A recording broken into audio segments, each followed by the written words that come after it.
Airtime. The feeling coaster enthusiasts everywhere crave. The force loved so much that one man even named his YouTube channel after it. Some Airtime thrills. When you fly out of your seat. When you feel like you're about to die. That's Airtime, and that's what we love. Today, I want to share the moments of airtime that I really love. Before we get into this list, I want to share a few things. One, I generally prefer ejector airtime, which is getting whipped out of your seat, to floater airtime, when you float up out of your seat.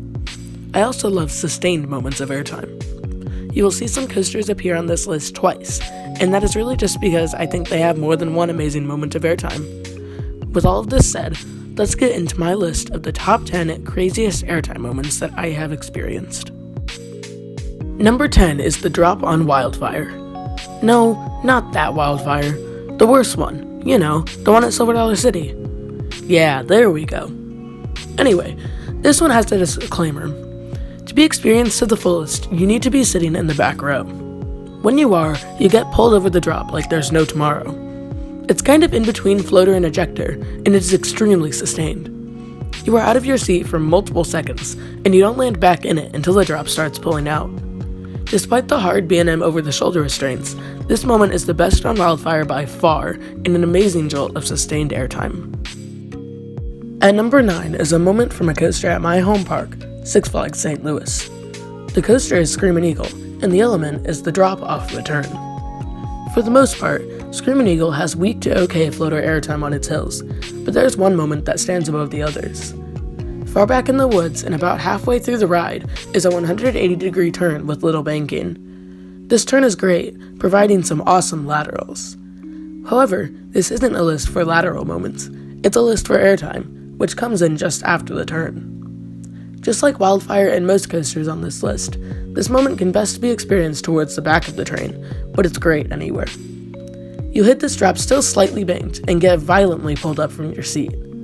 The trains add to it, as the PTC lap bar only comes down so far and leaves an awesome amount of room. It is an insane moment of ejector, and it isn't very sustained, but it makes the list simply for how strong it is. Heading down to Georgia, the RMC Hybrid Twisted Cyclone has an element at my number 8 spot. This element is a small ejector hill directly after the final 0G roll, and it has some crazy airtime. It isn't sustained, but you get whipped over it incredibly hard, especially in the back row.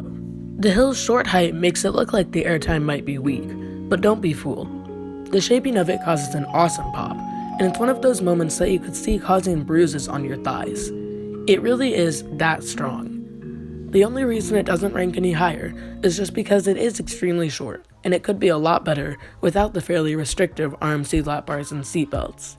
Still though, this is a very good moment and my second favorite on the ride. Number 7 is another drop and another RMC, except this RMC is wooden. Goliath at Six Flags Great America is an RMC topper track wooden coaster, and it is one of the smoothest coasters I have ever ridden, but that's besides the point. There are a few good pops of airtime on this coaster, but one stands out more than the others, and that is the first drop. You get pulled over this drop in the back of the train like any other drop, but this one is extremely long, steep, and it ends in an awesome tunnel. These things all get mixed together to create an amazing moment of sustained ejector airtime.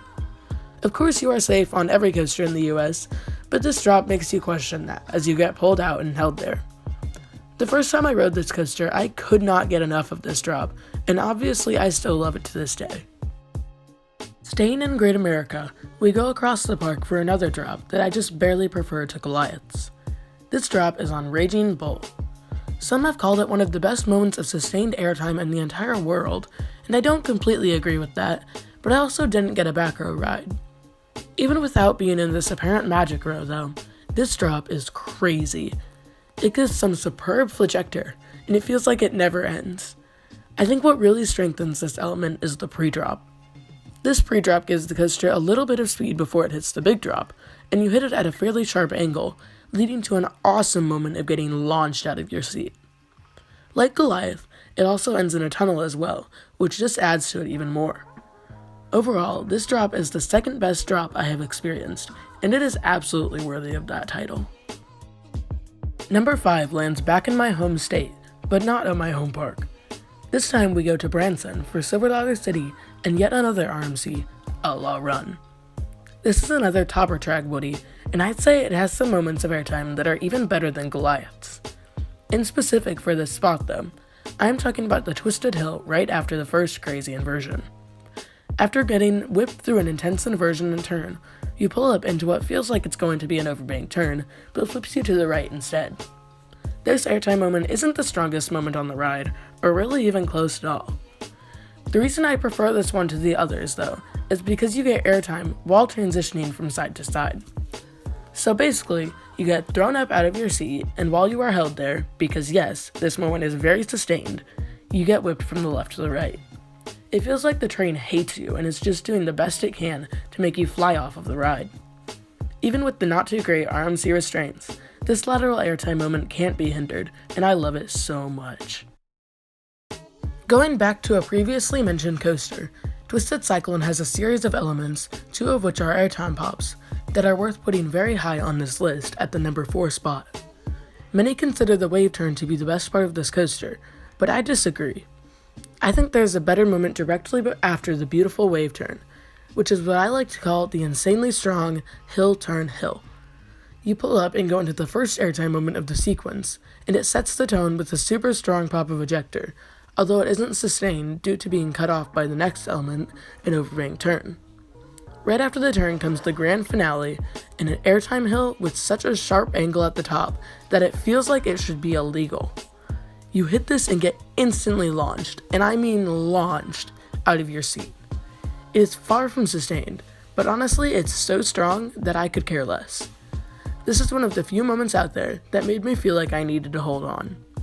Very few coasters do that to me nowadays, but Twisted Cyclone is one that does, and twice at that. Every element in this top 3 is amazing, and it was very hard for me to decide between them. Or at least it was hard to decide between 2 and 3. 1 is an easy pick. Anyway though, number 2 is going to be a wave turn, but not the one on Twisted Cyclone. The one I'm talking about here is way more sustained, with way stronger airtime and taken way faster. This wave turn belongs to Outlaw Run. Many will disagree with this and say Twisted Cyclone's is better, but having ridden Outlaw when it was hauling, I can say with absolute certainty that Outlaw Run has possibly the greatest wave turn in the world. Leading up into the element is a smaller wave turn-ish element, and you pull out of it and go down a drop down a hill before the big boy. This gets the speed going, and then you start flying. Banked 90 degrees on your side, you get insane ejector. Not only is it crazy strong though, it is one of the most sustained ejector moments I have ever felt. It lasts for multiple seconds, and you can see how long it really is from an off-ride perspective. What adds to this already incredible element even more is the setting.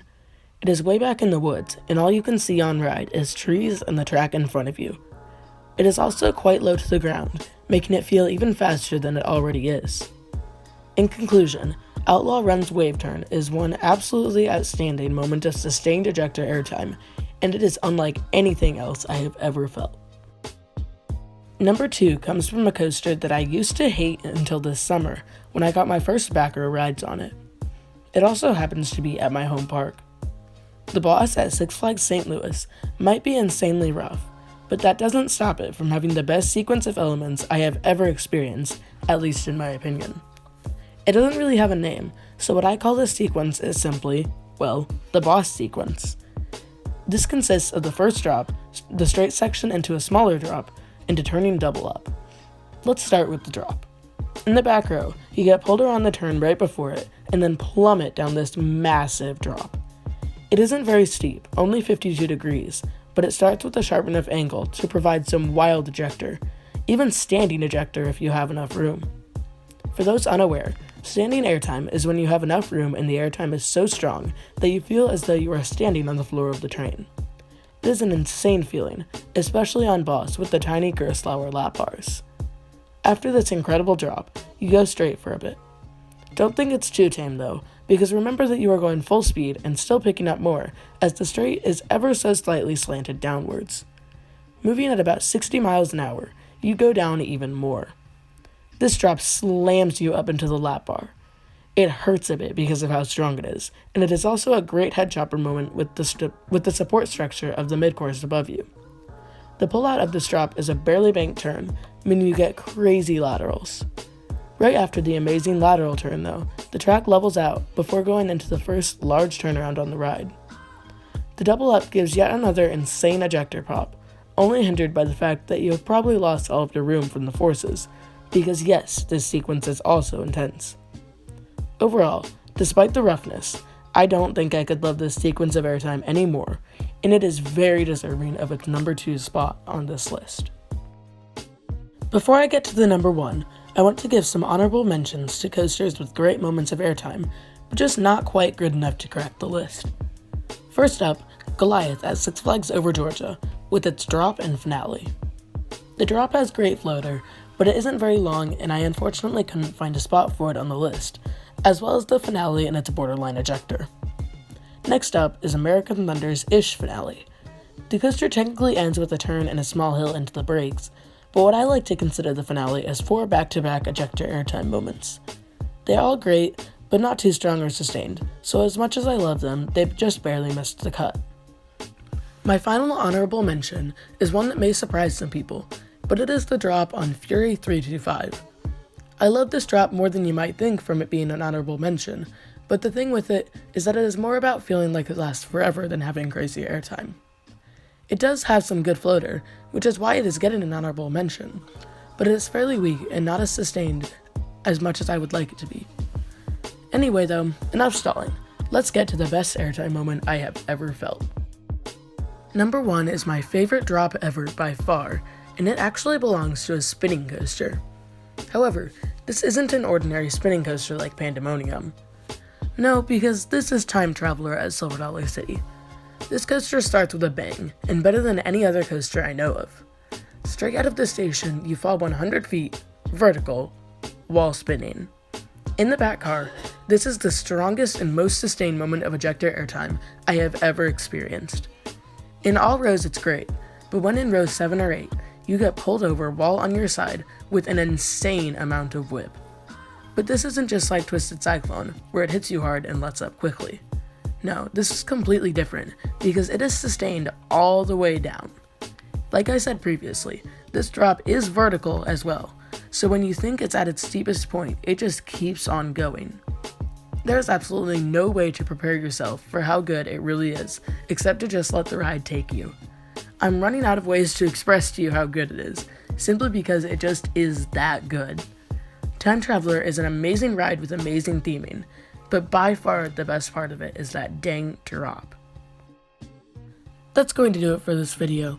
If you enjoyed, please make sure to leave a like and comment your thoughts on this video. Also, I would appreciate it if you subscribed if you are new. Thanks for watching, and I'll see you guys next time. Bye.